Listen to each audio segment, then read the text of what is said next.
新闻头起先，咱来关心到即马寒流发威，全台湾拢寒死死。今仔早起平地上低温是出现伫咧新北石碇，敢若3°6。因为玉山是降到零下14度半，创下10冬来的低温纪录。气象署继续针对全台湾17个县市来发布低温特报，提醒观众朋友要一定爱穿好少。对玉山北风气象站来看玉山的主峰，会当看到伊规个雨势砍掉，变做一片美丽的银白世界。寒流发威，全台湾一日变甲真寒。气象署讲，玉山伫半暝2.04分，低温敢若零下14.5度。这个当天的低温是创10年以来的纪录。平地上低温是出现伫新北市的石碇啊，半暝12.43分，敢若3.6度。第二低温是伫苗栗的公馆，敢若4.3度。虽然讲上寒的时间点已经过啊，但是初一同款嘛是真寒。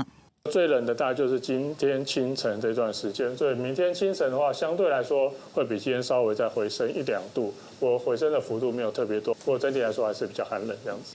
气象署持续针对一寡县市是发布真正有够寒的感觉设定号，有6度以下是持续10度左右的低温发生的几率。而讲暝全台湾是好天到济云，到初一透早嘛是同款真寒，若想要感觉明显回温，都要等到初2以后。初2跟初3的话，白天的高温还会再持续的回升，预计初3的话，各地的高温都可以来到20度以上，大概各地都可以来到20到24度。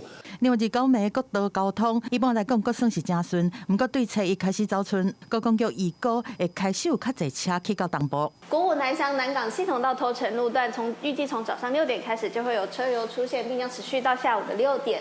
另外，伫连假的上尾2天和后礼拜一开工这天，会有另外一波冷空气落南。目前伫开工日了后，冷空气的强度会阁一摆来到大陆冷气团的顶级，到时天气就会阁开始转偏寒。记者综合报道。